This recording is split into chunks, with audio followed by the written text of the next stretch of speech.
حاليا So, yeah, I'm very happy to be with you, but however, it's a bit hard topic for me. We'll try to simplify it.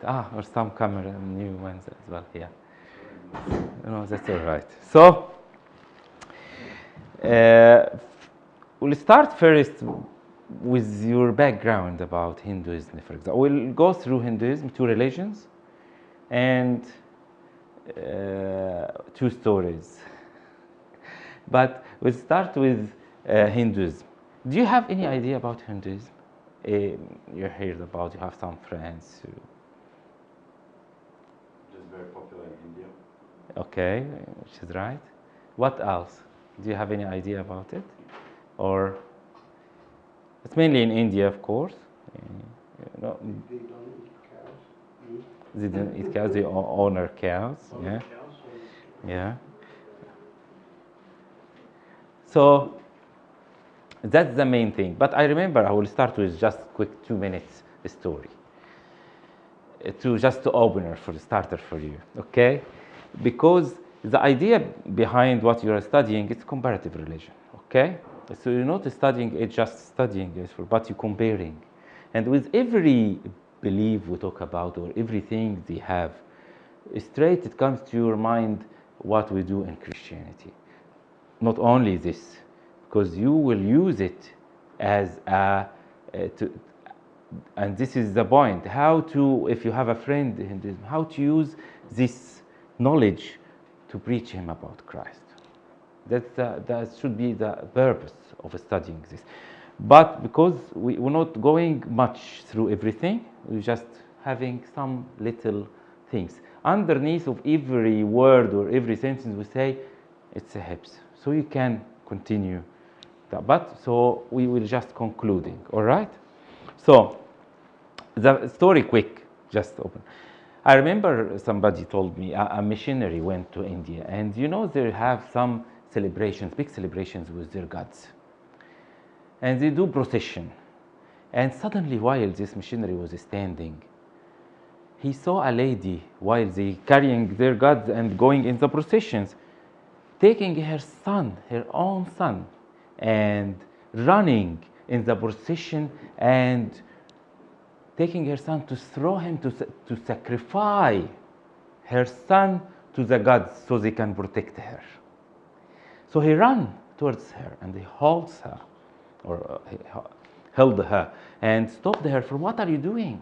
She said, I'm sacrificing my son so the gods can protect me and give me wealth and all of these ideas. He said to her, come, I'll talk with you about who sacrificed his son for you, for your sake. Not you sacrifice your son for him.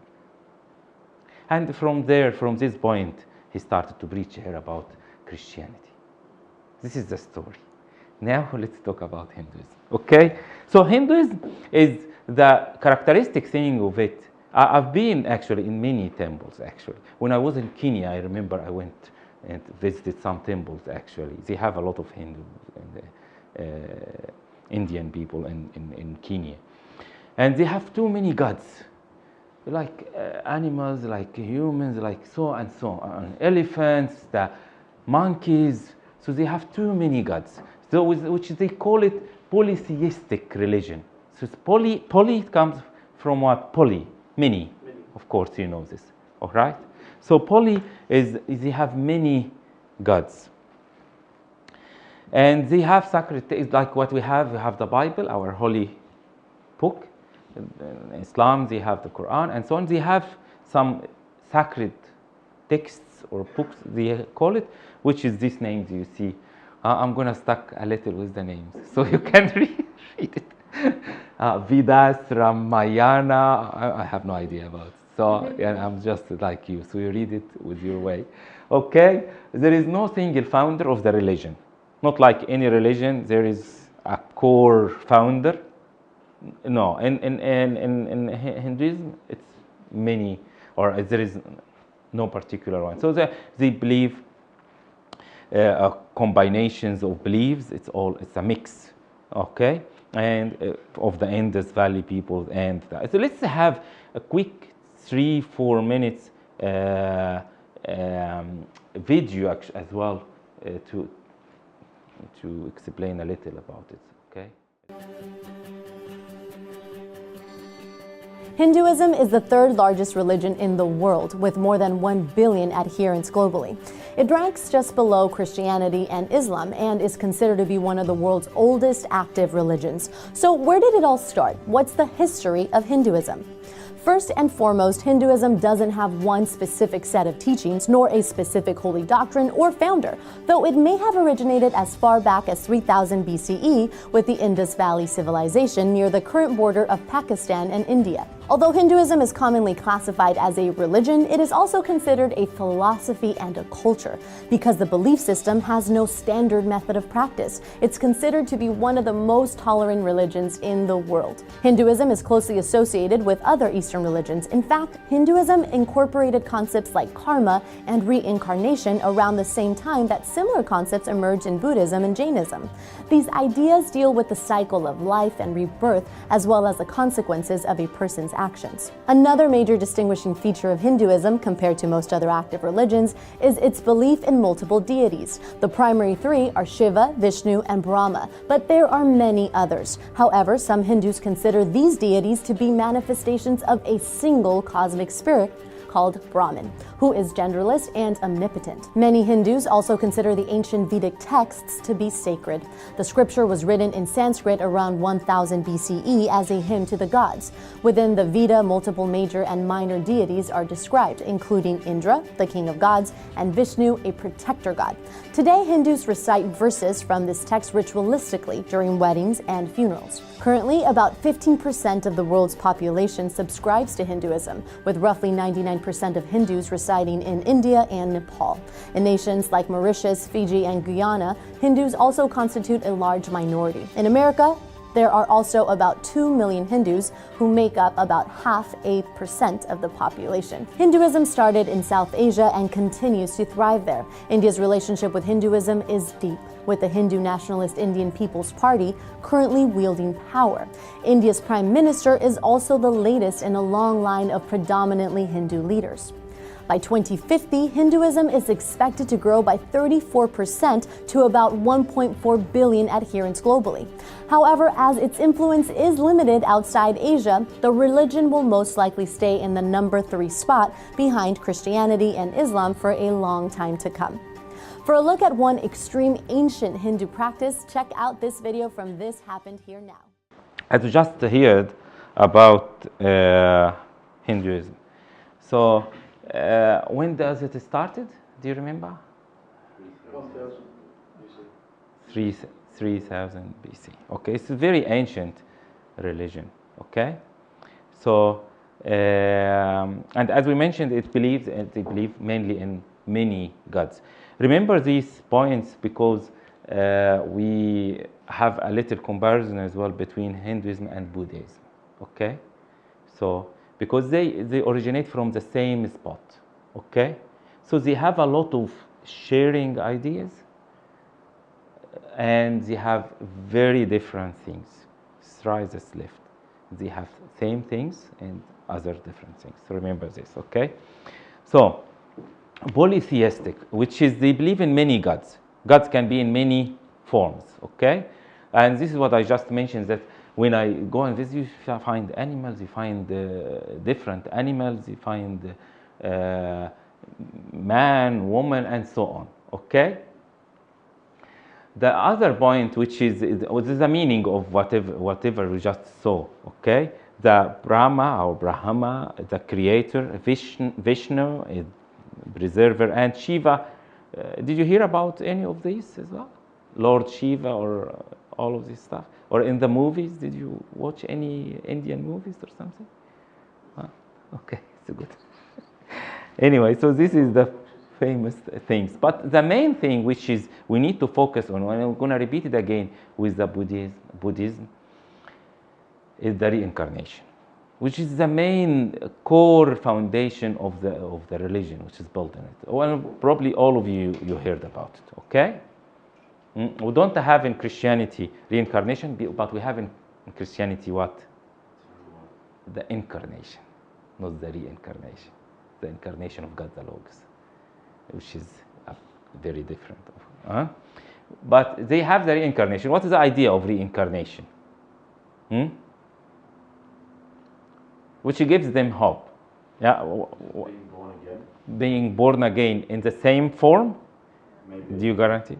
Maybe in another form. Okay. It depends on what. According to the belief. According to your deeds on earth, you by your deeds or by your actions, you will be incarnated accordingly. Okay. Incarnated in what? For example, if you did a good deed, it means maybe you'll be reincarnated in a good status than the one you were in.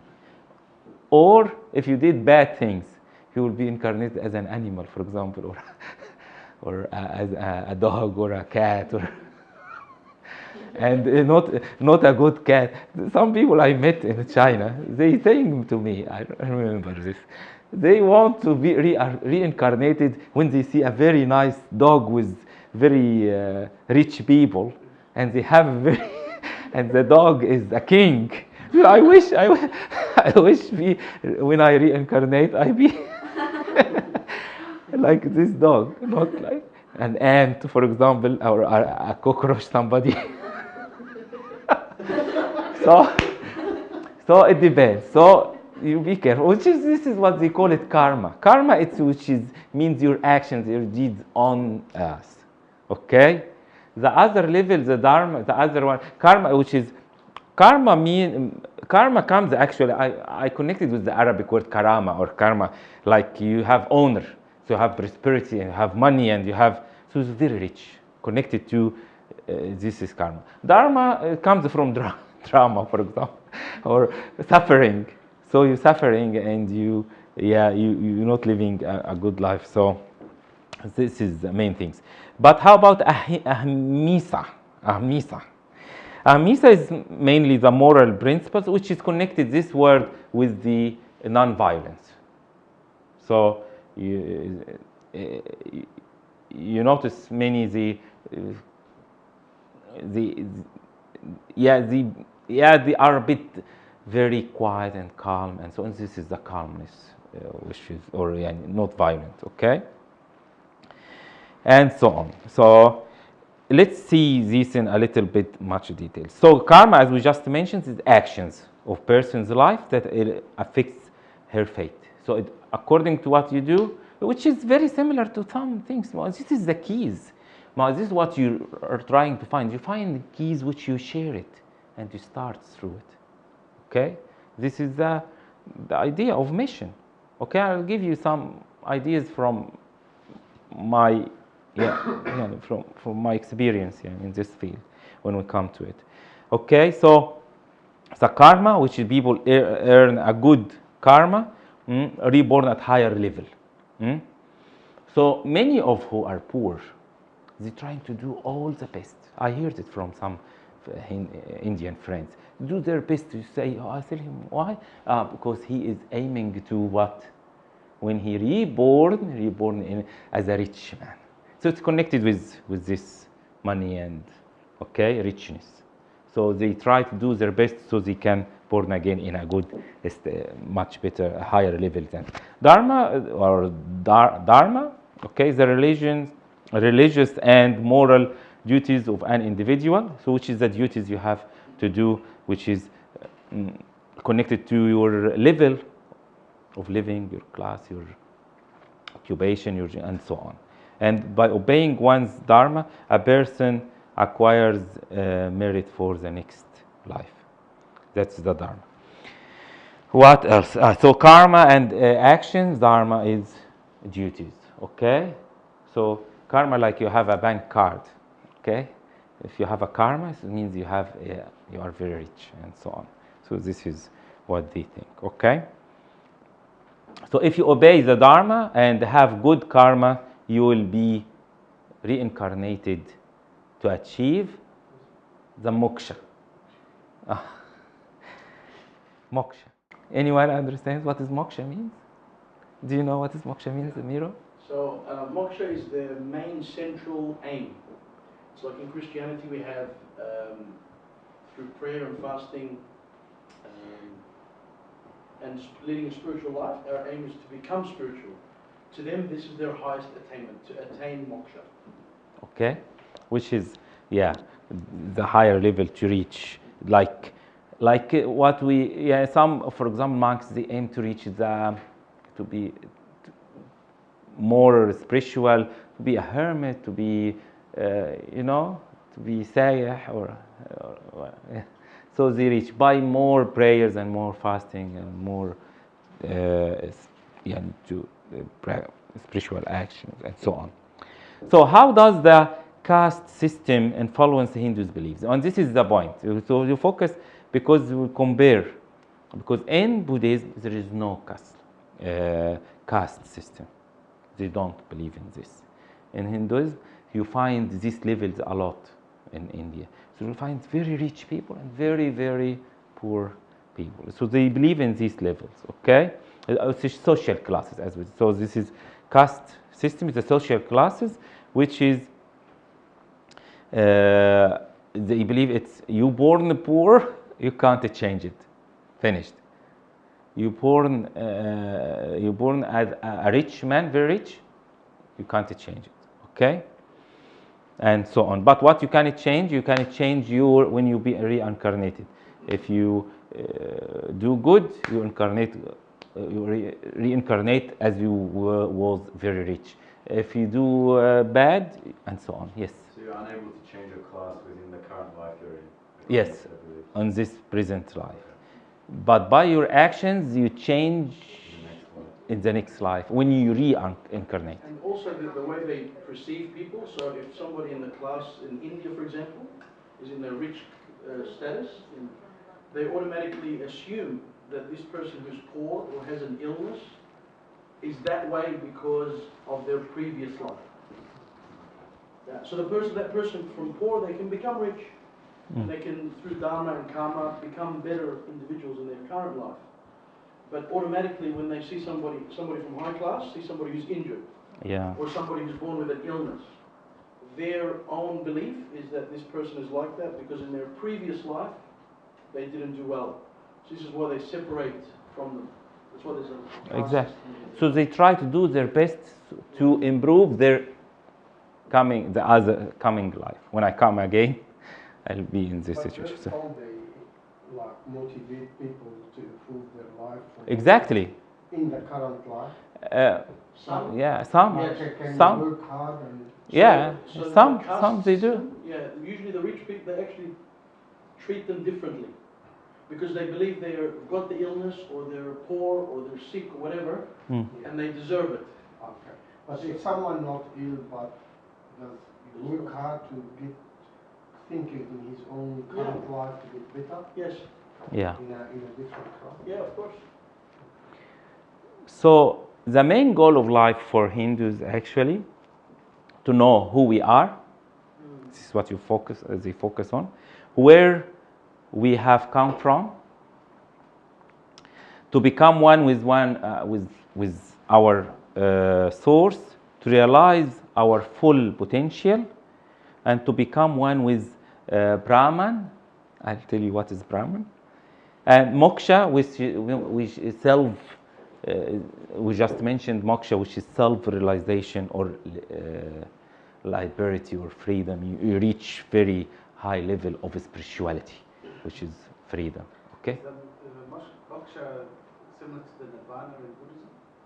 Yes, enlightenment and nirvana. Yes, State, yeah, state of enlightenment or this nirvana, or very high. So the four paths of Hinduism or they focus in yoga, as you saw, which is this is the main practice, which is with the moksha. Mainly, they spend a lot of quiet time in this yoga. And they have four paths of this yoga or different types of this yoga. Okay, the Bhakti. We're gonna download this Bhakti, listening to stories of glorious God and singing praises. This is the first one. The second one, which is the Karma Yoga, second type of yoga, Karma Yoga, which is purity of heart, surrendering the fruits. Which means you remember they offer fruits to the gods and so on. Just under this one. The third one, which is they call it the Ganana yoga, which is have 4 practices. Okay. I'm gonna skip into the next one. The last one was the Raja yoga, and Raja like Maharaja and so on. You remember this word? They say it a lot, which is I think Raja means. Anyone can tell me what is Raja? Maharaja, Lord, Lord or King or something like this. Yeah. So this is the main things for. It's too much actually information, but trying to conclude it. Okay. So the 4 goals of life. Last thing with this, the Dharma, which is the right conduct or righteousness. Okay, right conduct to be good. So you guarantee that when you reincarnate, you'll be in a good form, or in a better level. Okay. The second one, which is the Artha. Artha is the acquisition of worldly possessions and wealth. The third one was the karma, whatever it's called, was satisfying the desires and senses, or for sense pleasures. The highest one, which was just mentioned, the moksha, which is the liberation achieved through God realization. Okay, or higher level of them.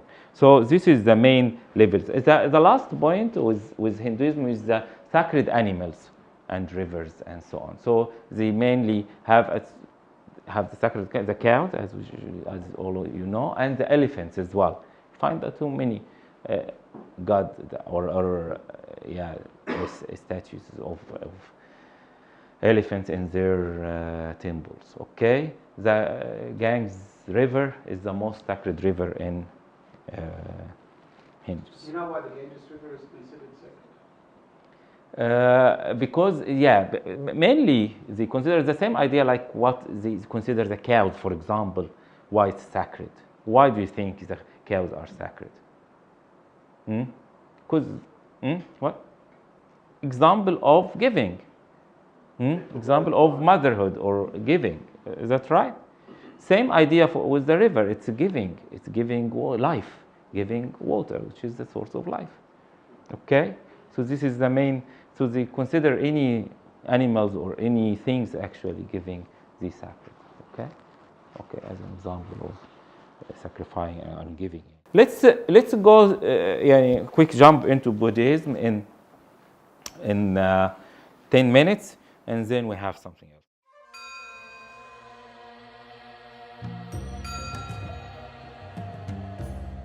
Buddhism is the 4th largest religion in the world, and it is also a transnational religion, meaning that we find Buddhists in every country in the world, and there are a number of countries in the world that are majority Buddhist.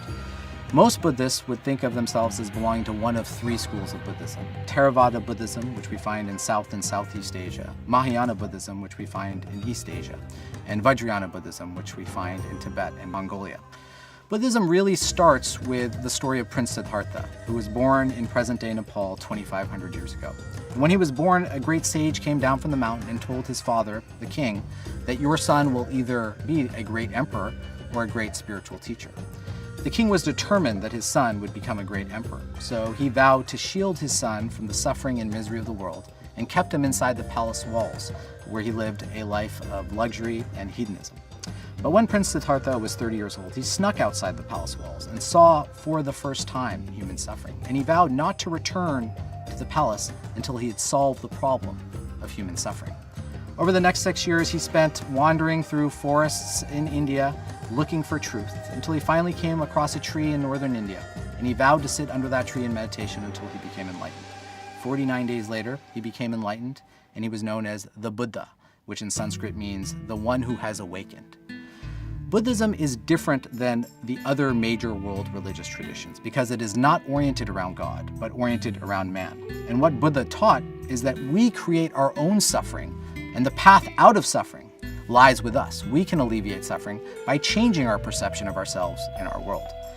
Buddha taught that we suffer because we crave, because we're focused on ego, and because we assume things are permanent when they're actually impermanent. And for Buddha, the way not to suffer is to recognize that everything is impermanent, even ourselves, and to recognize the transitory nature of all things. And once we do that, then we can achieve nirvana. Buddhists believe that we're already enlightened Buddhas, and we just have to realize that ourselves. And for Buddhists, because the focus isn't on God, we can transform ourselves to become enlightened. We can understand the world in a particular way where we see the truth of our own natures. And in that respect, Buddhism is a self-empowering religion that many people gravitate towards because it doesn't necessitate that they worship any particular deity or engage in any other type of ritual other than meditation, contemplation, and introspection. Something else. And as we started before with the Hinduism, with a story, I start as well with this, a quick story as well. I have a very close friend. Buddhism, you know, most of China is Buddhism, mainly in China now. However, it started in India, as we were just going to mention, or it's mentioned here. But it's actually mainly, the main religion in China is Buddhism.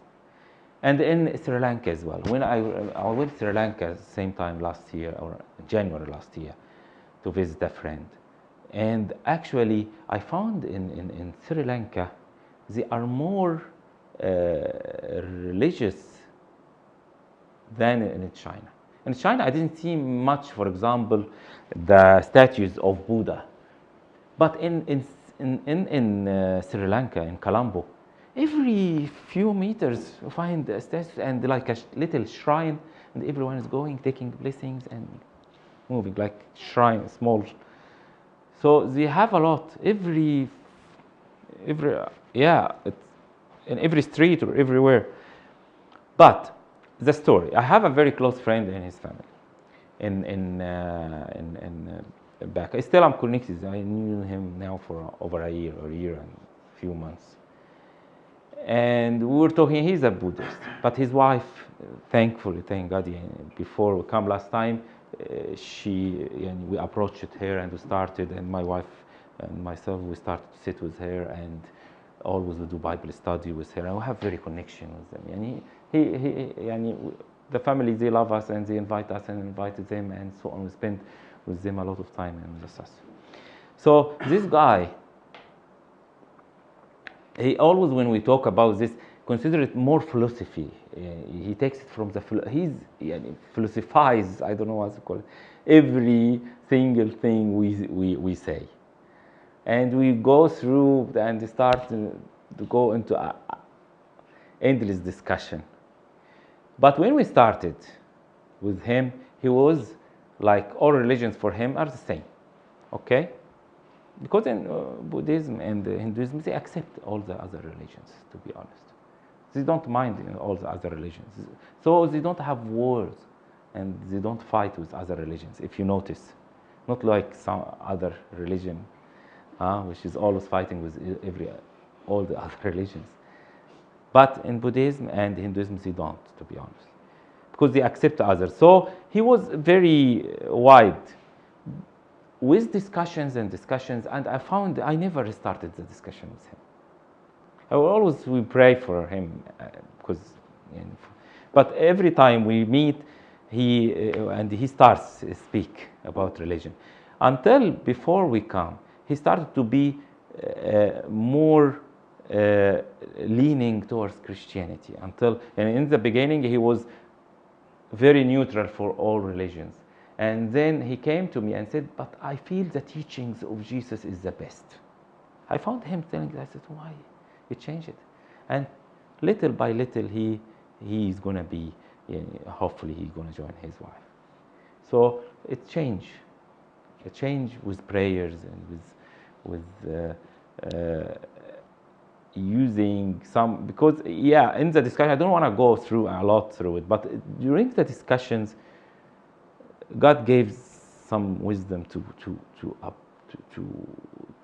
to give some questions in his mind, because he is very not scientific, yeah, very, what do you call it? Philosophic at all, everything.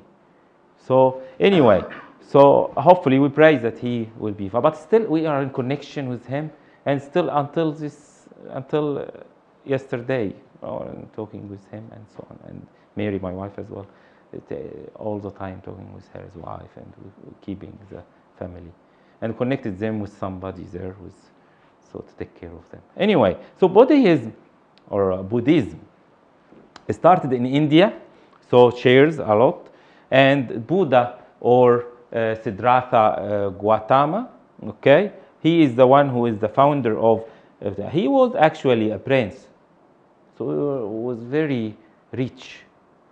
But then when he was 29 years old,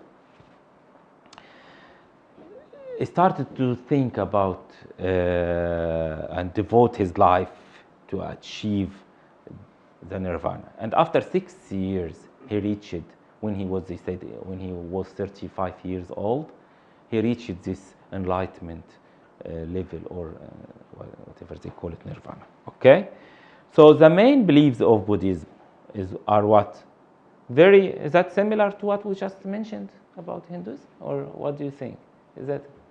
Do you still remember the first three? Okay, so yeah, exactly, because this is a big difference. Is that right? So karma, we're not going to repeat whatever we said. We mentioned what is karma, what is dharma, what is reincarnation. It's the same idea, the life cycle, what they call it. Okay, so this is what they do, and this is the main beliefs of Buddhism. Okay, these 8 stages you go through. Okay. Just a quick question. Was this prince a Hindu before he started? Probably, because the Hinduism is the oldest. This is started just 300 or 200 something. No, probably 600 BC. Okay. The Hinduism started 3-4, and other sources they say 4,000 years BC as well. If Buddhists don't believe in any God, does that mean that they're atheists, or are they just a different category? Because they believe They're actually pantheists. Yeah. So they're actually pantheistic. They believe that everything is actually God. Yeah. And that so God can be found in all things, and that everyone actually becomes, when they reach nirvana, become connected to God, or become in union, or become God, but they become one. So God is, so they believe in God, but He's not personal. He's not a personal God. All things are God. And how do you know if you've reached nirvana? That's a good question. It's not become, well, how do you know you reached nirvana? Both in Hinduism And Mushka, and in Buddhism, is that you stop being reincarnated. Ultimate nirvana, you're no longer reincarnated. So the idea of reincarnation is to get you to that you're improving each time until you get to this level, very high. So it'd be good if I would say that they believe in Godhood, but not a God, not a person. They believe in the divine. You might have heard, New Agers take a lot of Buddhism. So if you've heard of the New Age movement, that all things, God is in the trees and He's in the sky, and He's everywhere. We say God is everywhere as well.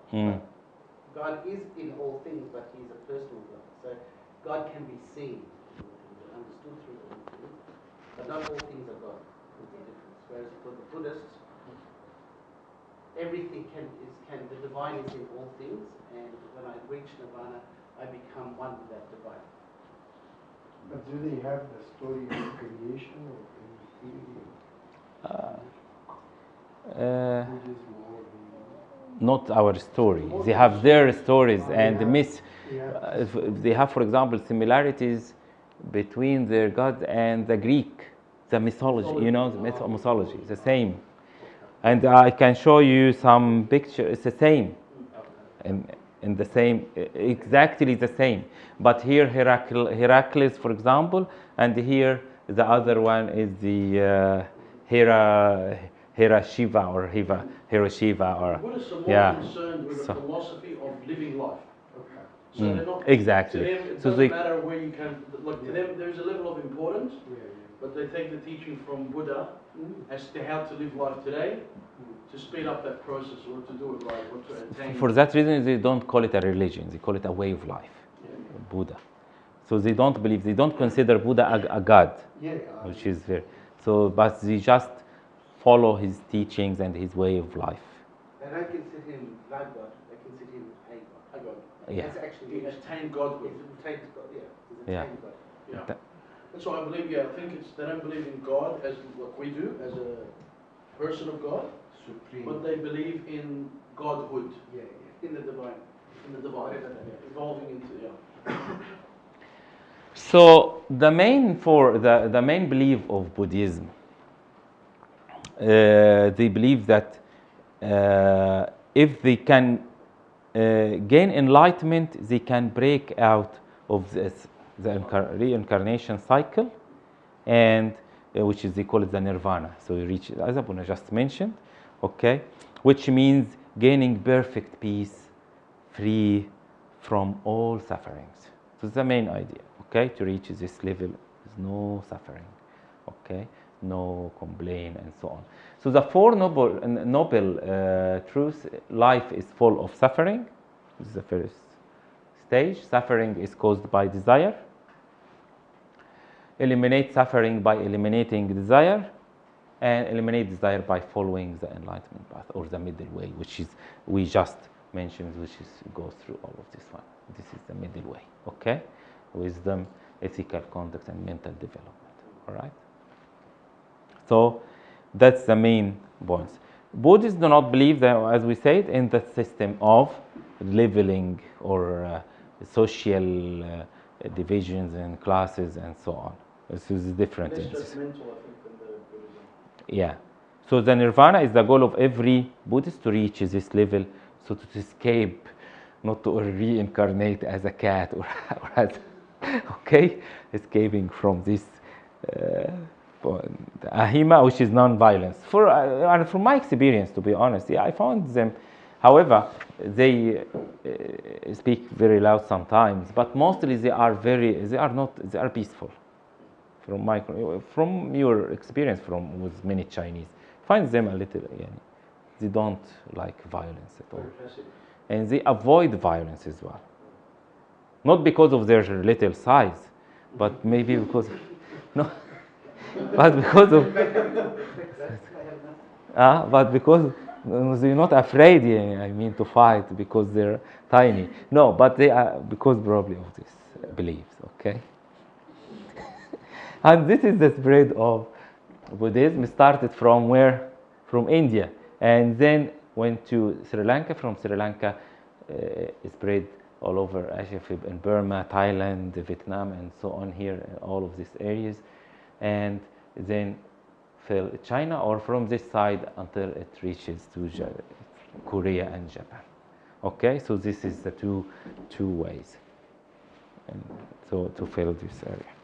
Okay, the last one. So identify two differences in belief between Hinduism and Buddhism. We have quite some similarities, but what are the differences? Who can remember? Before we move into the next 15 minutes, something we'll do for the next 15 minutes. Okay, so give me some similarities or some differences. Okay, that's enough. One different. Caste system is in which one, and not in the in Hinduism, but not in Buddhism. Very good. This side. Hinduism has many gods. Many gods, the other one, no gods. All right, enough for you. Tab, do you remember some similarities? Nation, it's on karma, dharma, and so on. Nirvana, we can say nirvana, but different in the others. It's called moksha. Moshka or moksha? Moksha. It sounds like a food. No, Yeah, is that? Aislawa moksha Musaka. The last thing I'm gonna do, I'm gonna give, and it's your, I'm gonna give you, I have 6 pages. 3 pages, some questions about Buddhism, and 3 pages, questions about Hinduism. I'm gonna give a page for every one of you. We'll give you 3-4 minutes to read through it, and then you're gonna just summarize it for us, every one of you. Summarize it for us in 2-3 minutes. Okay, so 6 plus 3, so 15 minutes. So we have just 18 minutes to finish. Okay, all right. So we'll start. Who likes to read? Because I have some half page and some full page. Who likes to read? Veronica, Natalie. I forgot your name. I'm Anthony. Anthony. Thank you very much. You're like Maria, David, and you are lucky Amanda as well. Okay, so I'll give you just, I'm gonna give you just 3 minutes. 3 minutes is enough to go through it? Be quick. And then you have 2 minutes or 3 minutes as well to summarize what you read, or some questions for the rest of us. Yeah, here we go. Okay. Go ahead. Okay, so this is the introduction. So what is Buddhism? It's a religion to about 300 million people around the world, and it started 2,500 years ago when Buddha found himself enlightened at the age of 35.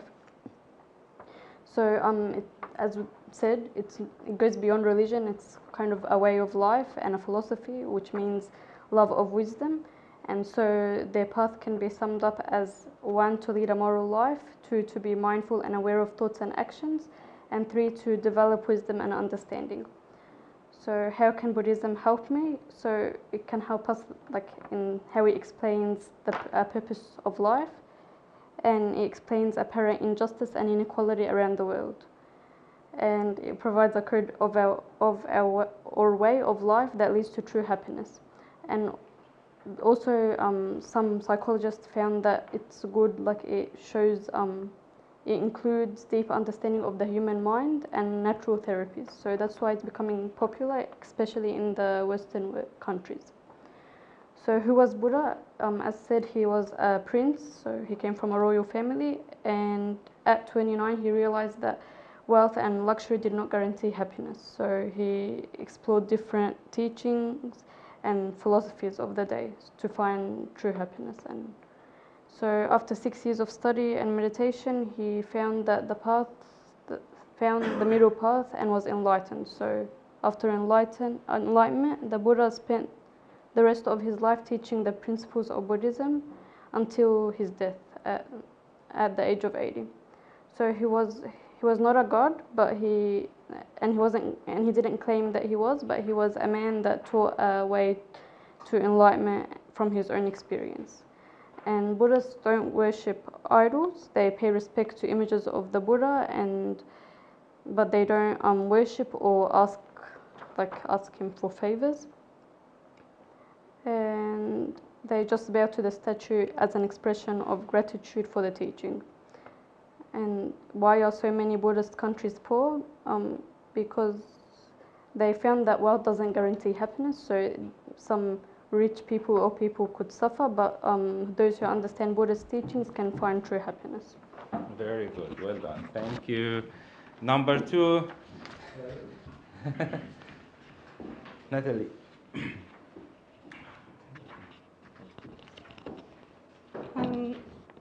Are there different types of Buddhism? There are different types of Buddhism because it changes from country to country due to their customs and culture. And are other religions wrong? They don't believe that other religions are wrong, and So they accept all other religions, yeah. simply. And is Buddhism scientific?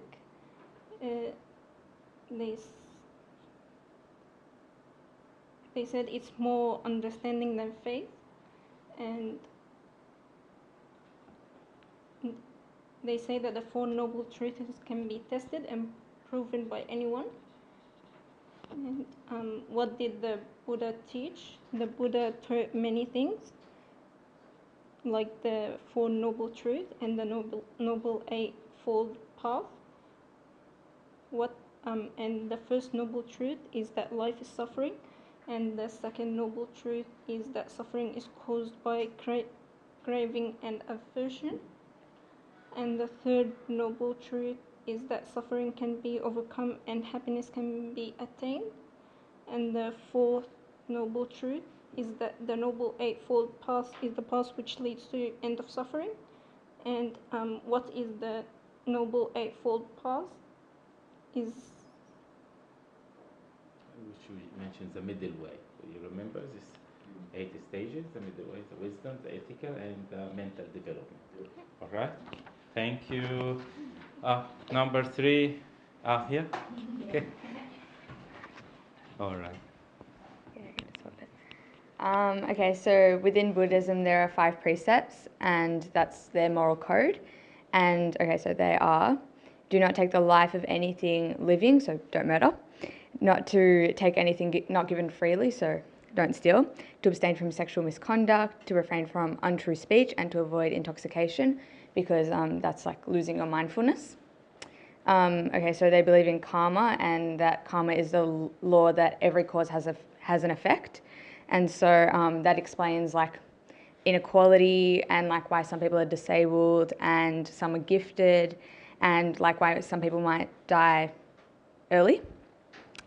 And they believe that every action has, like, you should consider 3 steps. So the intention behind the action, the effects on yourself, and the effects on others.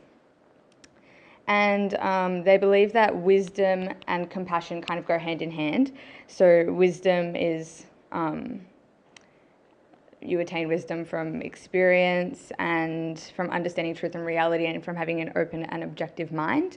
And compassion is, like, includes qualities of like sharing and like giving comfort, sympathy, concern, caring, in Buddhism you can really understand others when you understand yourself through wisdom. Oh, great, thank you. Anthony. Okay, so this is for Buddhism. If you notice, you can see how much it has a lot of values and ethics, which is very close to our values and respect and so on. So I think this makes it a bit easy for us to approach and to have in common a lot of things. So this is the keys which can start conversation, and you never know. Okay, with prayers, and God can work. Okay, let's see that's Hinduism as well. Oh. Okay, Hinduism is the basic belief that your soul is, or the basic nature of a person is not actually confined to their body or their mind, so it's free to transfer into other like vessels, such as a human or an animal in another life.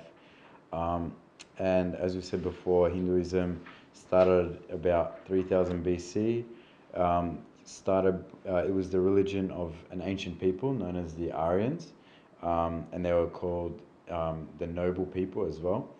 And their sacred text was the Vedas, and for a long time their teachings were passed down by word of mouth, and it wasn't actually till a long time after that their teachings were written down. However, archaeological evidence from that region of the Indus Valley confirms that Hinduism is one of the oldest living religions. And today there is about 1 billion people professing this faith, and there is a lot of different sects, but they're all contained in the concluding portions of the Vedas.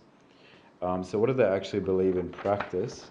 As we said before, they believe that the nature is not connected to the vessel of the person that they're in, so it's free to transfer from one body to another. And the spirit is within us and within everything we see. Also that this spirit is kind of like the spark or the presence of God within the soul. they say that this kind of presence or the essence of their divine spirit is not just a theory, but it can be experienced, and by anyone who undergoes necessary training to purify their bodies and minds can feel this kind of comfort of the divine spirit that they believe in. And this training can take the form of various types of yoga, and there's 4 types of yoga. So the first is karma yoga, which is kind of like a discipline of right actions. The second is called bhakti yoga, which is a path of devotion to God. And the jnana yoga is more for people who think more analytically, and they try to really see the divine nature of their God within all living things. And the 4th one is Raja Yoga, which is kind of like a mental control and meditation to make the mind very quiet and stable. Very good. Thank you very much. Number 5. You. Okay, Maria. Thank you.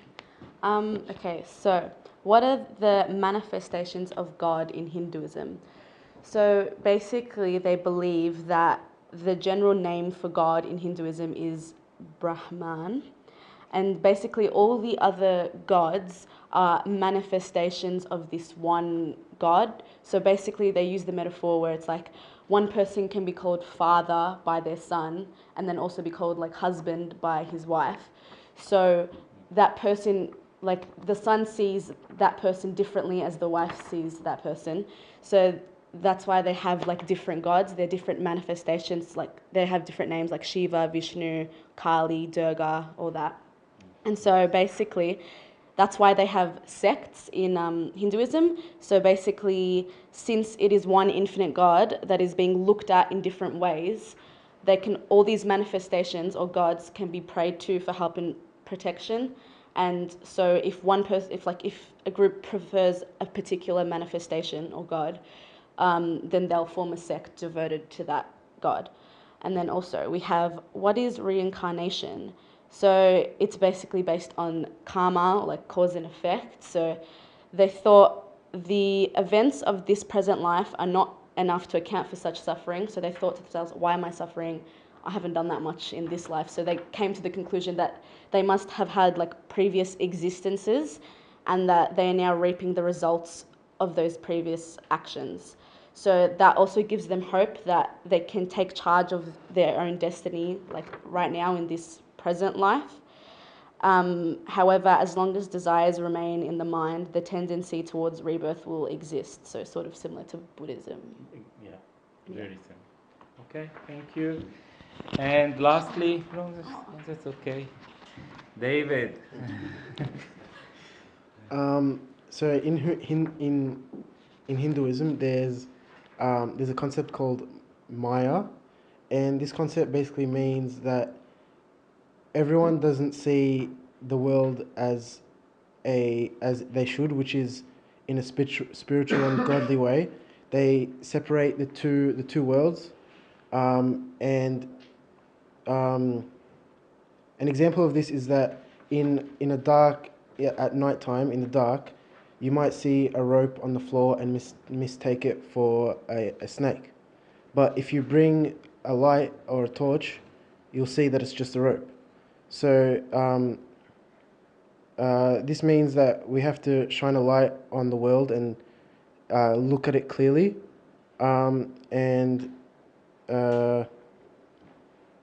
they believe they do this by seeking spiritual wisdom through yoga, and once you've achieved that, you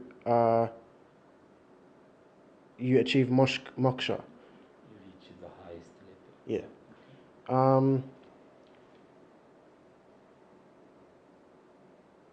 And then the code of behavior in Hinduism is that there's the code of behavior is also called dharma. And it's determined by your place in society and the duties that you do. There are 4 main social positions. There's the priests and teachers, then there's rulers and soldiers, then there's merchants, and then there's workers. And they also believe that there are 4 ideal stages of life. There's the student, the family man, the recluse, and the wandering holy man. And these represent a metaphorical path, not the actual path that they think they should take. And that's it.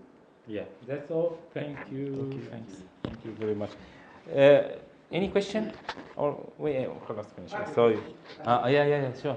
It's interesting from that description of, they say that they have one God, rule that they call Brahma. Right? Brahman. Brahman? Yeah. Brahman? Brahman.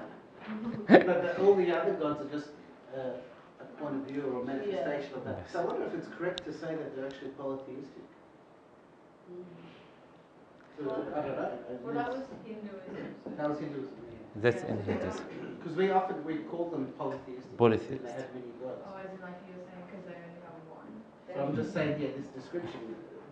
No, they consider all these gods, different gods, the elephant god or the monkey god and so on, they all originate from one god. So still, they believe in many gods. I don't know what Maria was reading is saying that they say it's just a manifestation or a point of view of the one god. Yeah. God.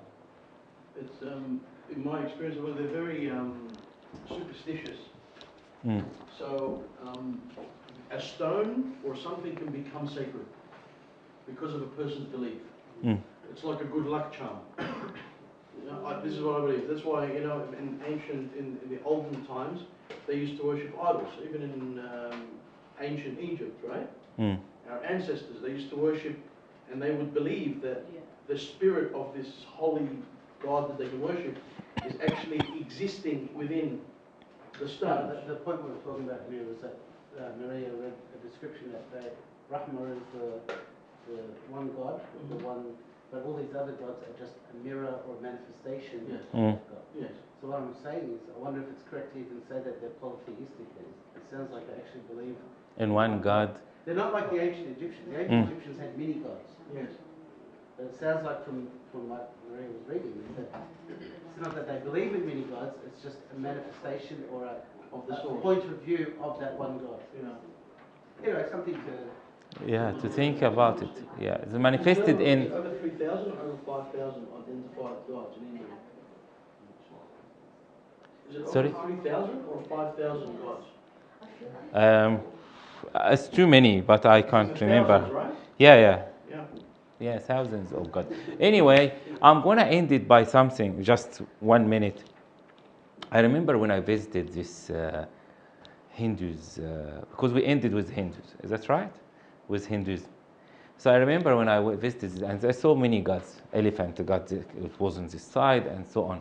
It was many hundreds of stairs to take you to the. So what is I noticed, and I was very affected with it, to be honest, that you have to take your shoes from down there. You don't climb the stairs with your shoes, so you have to take it out. This is the first, which is hundreds. Secondly, you go very quiet. You don't hear even if you throw the, what you call it, you can hear it. So it's very quiet, very respectful. Even they separate men, they goes from here. I found the man is not talking, even just pointed. You go this side, and you go very quietly. You see the God and you pray, you finish your prayers, and you go out. That was very affecting to me, because then I thought about it. It's just for us, it's just a spiritual thing for us. Because I thought about this, look how much they respect these, which in our eyes, they are not real gods. And what we do with the real God is really hard. We do all of this noise. We do no respect sometimes in the church and so on. So it's just a little comparison the other way. It's comparative religion, but this is comparative behavior. So it just affected me. I remember it. And since then, this is 15 years ago. And always I remember it. How these people who just, we consider it true God, they worshiping untrue God, and they respect and offer and all of this. And when they go inside and they worship, they lie all their bodies on the ground. They worship by all of their body. I don't want to do it, but I was just surprised. And sometimes we don't respect even, and we talk and we look at our phones and we do and this and that. I don't need to do this. But this is just came to my mind at the end with when we were talking about Hinduism. So, but the main idea of this is that you go deeper and you study this. We're going to load these questions and answers and the presentation. So you can go through it and you can study more, and you look for the keys which we share, which you can, God will give you grace and you can open it with your friends and use it to talk with them about Christ and about Christianity. Okay, God bless you all and thank you very much.